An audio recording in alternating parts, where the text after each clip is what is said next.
Hey everyone, what I'm going to show you right now is the BrightScript language extension for Visual Studio Code. As a Roku developer, there are a ton of reasons why you'd want to use this extension, from the integrated debugger that gives you breakpoints and variable inspection in the watch panel, to rendezvous tracking, device discovery, and the list goes on. You can check out the full list of features on our project website. Right now though, what I want to show you is the editing experience. So let's jump right in. The first thing you're going to need to do is install Visual Studio Code. And once you've done that, you can go over to the extensions panel and type BrightScript. And then you'll want to install the one from Roku Community. So click install, and we're good to go. Next, what we're going to do is we're going to take a look at a sample project.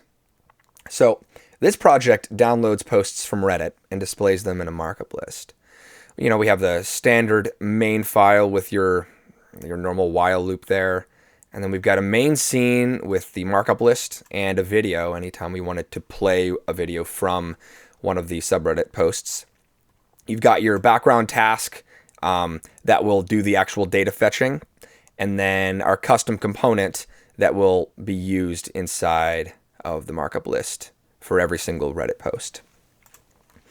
So what we're going to do now is, I'm sure you've already noticed, all of the red squigglies across the project. That is the extension validating your project in real time.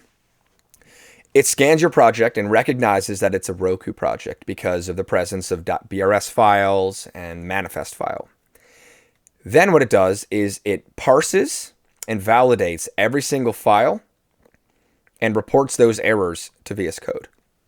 So what we're going to do is we're going to actually dig down through each one of these unique problems and just give you a feel for the type of errors that the extension can detect, and why this would be, and explain why this could be a really great tool for you to use in your Roku development workflows.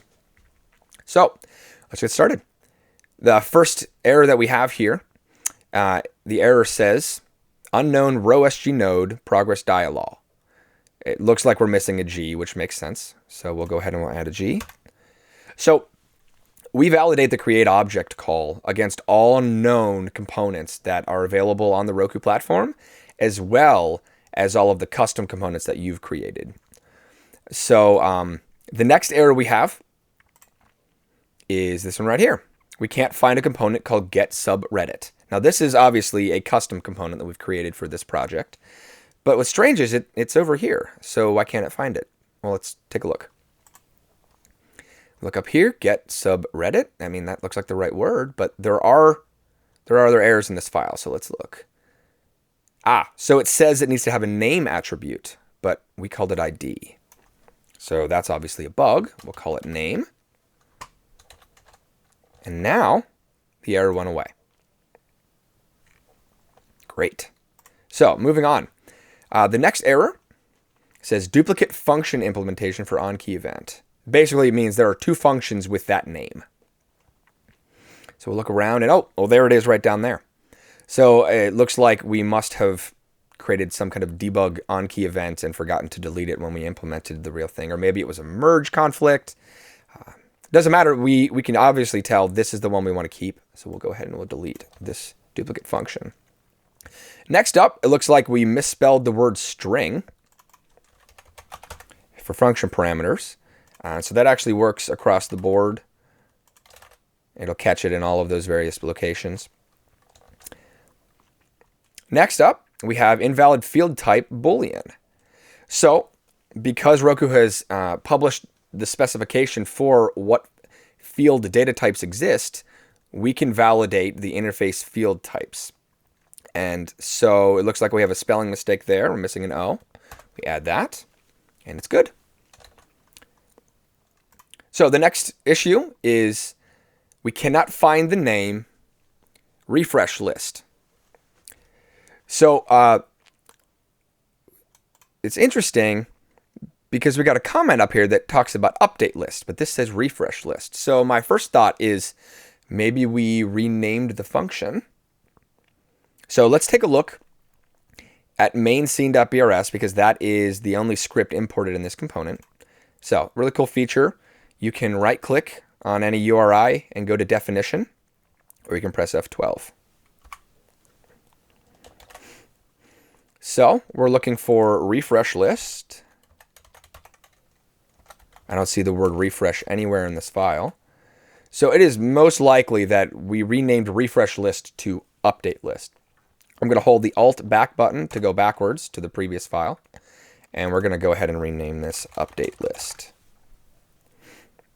Okay, so that one's fixed. Next up, we're going to go to this function. The error says create. Nope, that's the documentation. The error says expect 2 arguments, but got 3. So if we look in the function signature from the hover, it looks like there are only 2 arguments. But let's look into that a little bit more. So I'm going to press F12 to go to the definition of that function. And it indeed only has 2 parameters. But we have this random variable here. Kind of makes me feel like there might have been a 3rd parameter at some point up there, but it's not being used anywhere else in the function.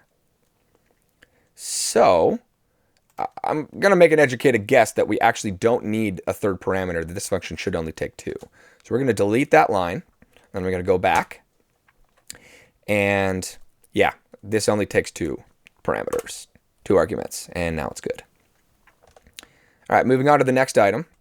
Cannot find name create row items. And it looks like we have a spelling mistake there, so I'll add the E, and that's good.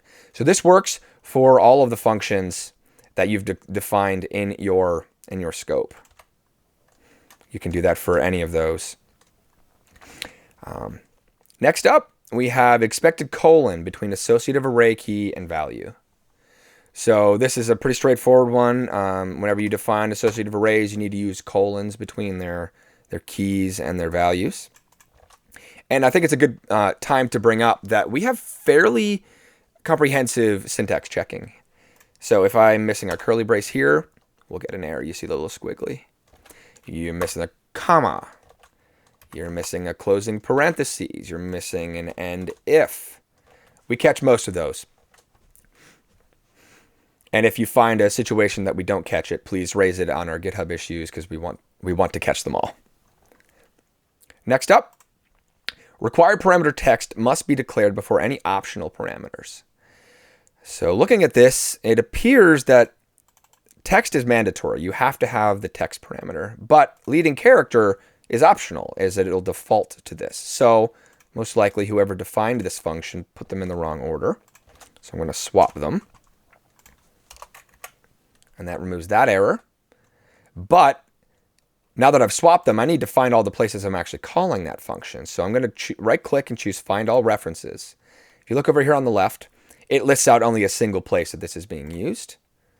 And so because we swapped the order of the parameters, we're going to go ahead and swap them there as well. And that will be good to go. Next up, we have an expected end function to terminate function block. So that's, again, pretty straightforward. We are returning stuff. So this should be a function. We're going to change that to function. All right, and unexpected tag interfaces. Now this is supposed to be singular. And again, since we are aware of the component structure that Roku expects for XML, we know this needs to be interface, not interfaces. But when we did that, we were then able to start validating its contents more specifically. And the next error we found is the field must have an ID attribute. And it looks like we used the word name there instead, and it needs to be ID. So we solved that. Next up, looks like we've got a typo in the script that we're importing. And so I can type E right there, and that's resolved. And so this will validate all of the file paths. And another really cool thing here is as you're generating scripts, if you do Control space, it will actually start to autocomplete every single script that's available in your project. So list item, and it starts to filter them, and you can tab to select. All right, and just a couple more here. So this is saying expected right parentheses after function call arguments. And we're looking, and yeah, we are missing the right parentheses. And there we go. All the problems have been solved. So let's see if it actually works. I'm going to go ahead and start a debug session by pressing F5. And I'm going to go ahead and switch over to my Roku. And there we go. It works. So a couple other things I just wanted to quickly highlight. There is symbol support in this extension. So if you do Control-T, you can type the name of functions, and it will start to filter that list at the top there. Let me pick a file that has a few more. Do Control-T and then type fetch. And so that's actually filtering by all of the known functions in this project. It's a lot nicer than a global search, because we could do a Control-Shift-F and type fetch, but that's also matching string values. And so it's a really useful feature to do the symbols. Another item that we have over here is the outline. So for every single file that you have, we show the outline of all of the functions that are available, and it'll actually bounce down through them as you click them. We have, I've shown you this earlier, but we have go to definition. So when you press F12 on any URI, if it can find the file, it will take you to it. If you had a custom component with a parent, so let's go ahead and just make one of those real quick.